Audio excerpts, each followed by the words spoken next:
안녕하세요. 아이들이 어려워하는 수학, 별표 치는 수학만 쏙쏙 골라서 풀어주는 별표 타파 별타쌤 박지영입니다. 자, 우리 지난 시간에요. 제가 좀 픽션, 이야기책을 어떻게 하면 독서록을 쓰는지 5단계에 대해서 말씀을 드렸어요. 그죠? 기억나시죠? 5단계. 네, 그거 잘 기억해 주셨다가 아이들한테 이야기해 주시고 잘 어려워하면 여기에다 붙여주시면 될 것 같아요. 이거 제가 프린터 보내드리죠? 네, 그거 보내드리면 될 것 같고, 이렇게 5단계를 해도 아이들이 좀 어려워하는 친구들이 있어요. 그래서 제가 가장 좋은 게 뭐라고 했어요? 독서록에 대한 부담을 없애주는 게 중요하다고 그랬죠. 독서록을 잘 쓰고 막 감동적으로 쓰고 막 요약을 기가 막히게 하고 이게 중요한 게 아니라, 독서를 기록을 하는데 부담감을 얻고 책에 대해서 굉장히 재미를 느껴주고 독서 습관을 잡는 것이 중요하다고 말씀드렸어요. 그래서 오늘은 제가 틀을 드릴 거예요. 틀. 네. 그래서 그 틀을 제가 몇 가지 만들었냐면요. 큰 제목은 5가지고요. 한 몇 개 만들었을까요? 5가지에다가 한 30가지 되나봐요. 30가지, 25에서 30가지 정도 돼요. 그러면 이 25개 중에 아이한테 골라서 쓰라고 해주시면 돼요. 이 중에서 너 오늘 책 읽은 것 중에 이 중에 어떤 거 쓸래? 라고 얘기해 주시면 돼요.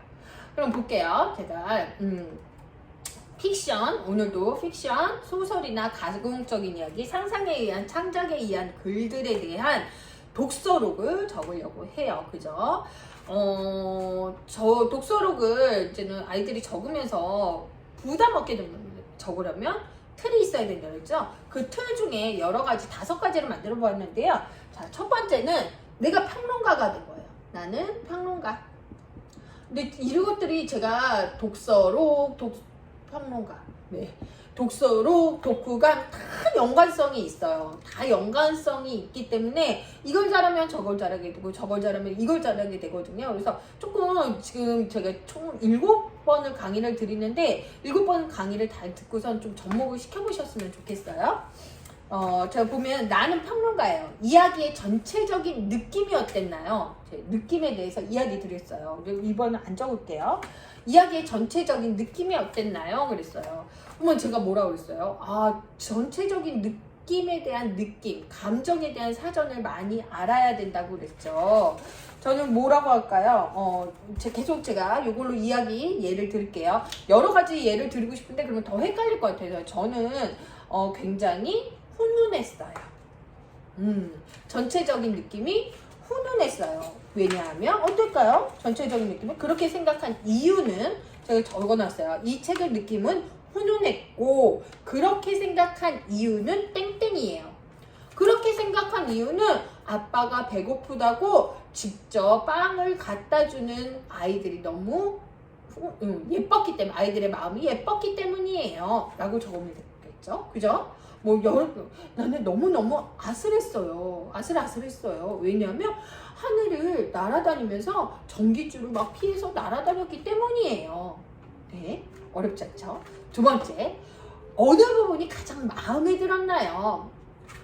가장 마음에 든 부분은 뭐 할까요? 가장 마음에 드는 부분은 빵을 굽는 장면이에요. 빵을 굽고 빵이 오븐에서 나와서 두둥실 떠오르는 장면이에요. 네.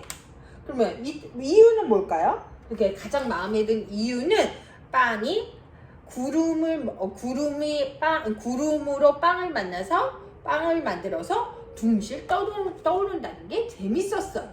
가장 마음에 드는 부분. 그것이 마음에 들었어요. 빵이 둥실 떠오르는 게 마음에 들었어요. 이렇게 적어주시면 되겠죠. 자, 그래서 마음에 드는 평론가처럼 하는 거예요. 자, 가장 마음에 안 들었나요? 그랬어요. 어떤 부분이 가장 마음에 안 들었나요? 가장 마음에 들지 않는 부분은 땡땡이고요. 마음에 들지 않는 이유는 그거예요. 다 되게 다 틀에 있죠.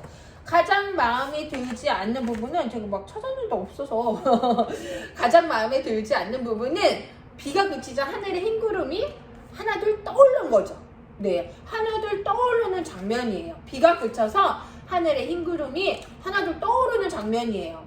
마음에 들지 않은 이유는 구름빵을 더 많이 만들어서 더 많이 먹고 어때요? 친구한테도 놀러 가고 싶었어요. 친구한테도 자랑하고 싶었어요. 그래서 구름빵 후속편이 그렇게 나왔나 봐요. 그죠? 마음에 들지 않는 부분이 그거 말고도 있을 수 있어요. 네, 그렇기 때문에 그렇게 마음에 들지 않는 부분에 대해서 이야기를 해봤어요. 그 다음에 결말을 바꿔볼까요? 결말은 둘이서 올게요. 동생과 나는 구름빵을 또 먹고 이렇게 사이좋게 앉아있는 장면이에요. 결론을 바꿔볼까요? 결론은 서로 이렇게 사이좋게 앉아있는 이야기인데 이렇게 바꾸면 좋을 것 같아요. 왜냐하면 아까 그 말로 그냥 인용할까요? 결말은 이거인데 저는 구름빵을 다시 먹고 하늘을 날아서 친구들에게 자랑하는 장면이었으면 좋겠어요. 이렇게 적어도 된다는 거죠. 질문하고 답하기. 왜 구름빵을 먹으면 하늘을 날 수 있을까? 생각했더니 어때요? 구름이 둥실 떠오르기 때문에 구름으로 빵을 만들면 이걸 먹게 되면 나도 두둥실 떠오를 수 있기 때문이에요. 질문하고 답하기까지. 왜? 라는 평론가적 시점에서 글을 쓰면 독서를 쓰면 굉장히 재밌어진다는 거예요. 그래서 나는 평론가, 오늘은 평론가가 돼볼까? 얘기해 주시면 되고, 두 번째는 만약에예요. 자, 만약에라는 말을 제가 굉장히 좋아해요. 만약에. 네. 만약에라는 말을 이거를 상상을 하면 정말 창의력이나 사고력 이런 것의 최고의 말은 만약에거든요. 모든 발명이야. 만약에 이게 있다면 또는 만약에 이게 없다면 이걸로 지금 다 만약에라는 걸로 발명이 되거든요. 그거와 마찬가지로 아이들이 글을 읽고 상상하고 그리고 멋진 글을 쓰기 위해서 네, 되게 수월하게 독서력을 쓰기 위해서 만약에 라는 말을 해주시면 좋아요. 만약에는 땡 있다면 없다면 뭐가 없다면 해볼까요? 만약에 구름빵이 없다면 구름이 없다면 어떻게 됐을까? 오늘 만약에 구름빵에서 구름이 없다면 아빠는 배고프게 회사에 가서 하루 종일 쫄쫄 굶으면서 일하고 나와 내 동생은 굉장히 마음이 쓰였을 것 같아요. 이렇게 써도 되는 거예요. 그죠? 자, 만약에 없다면 썼고, 만약에 있다면, 만약에 내가 구름빵이 있다면 나는 무엇을 할까요? 너무 재밌는 상상이죠. 만약에 내가 하늘을 날 수 있다면, 만약에 내가, 네, 주인공이랑 바꿔서 생각해도 돼요. 만약에로 할 수 있는 글이요, 굉장히 재밌는 것들이 많아요. 저는 뭐 할까요? 만약에 구름빵이 있다면? 이제 코로나 때문에 비행기 못하니까 멀리 해외여행을 정말 아무도 없는 바닷가에서 혼자 네, 놀고 싶어요. 그죠? 만약에 또 시대가 바뀐다면, 만약에 얘네들은 고양이잖아요. 만약에 고양이가 아니라면 어떻게 했을까? 만약에 고양이가 아니라 예를 들면 강아지라면 어떤 장면이 나왔을까?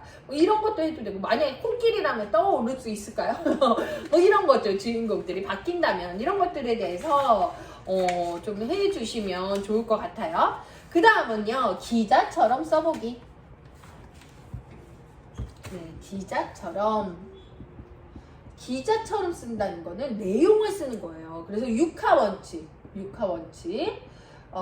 언제, 어디서, 누가, 무엇을, 어떻게, 왜를 이 책을 읽고 쓰는 거예요. 언제? 네, 비가 오는 날 아침에 누가? 네, 나와 내 동생이 이런 식으로 쓴다는 거죠. 언제, 어디서, 어떻게. 구름을 따서 빵을 만들고 네, 이런 식으로 쓸 수 있다는 거죠. 그래서 육하 원칙으로 적어도 좋다라는 말씀을 드리고요. 또 이거는 그냥 내용을 팩트를 정리해도 돼요. 주인공이 뭐뭐해서, 이거 기자들이 기사 쓸 때 이렇게 많이 쓰거든요. 뭐뭐해서 결국 뭐뭐했다. 제가 이렇게 다 틀을 만들었어요.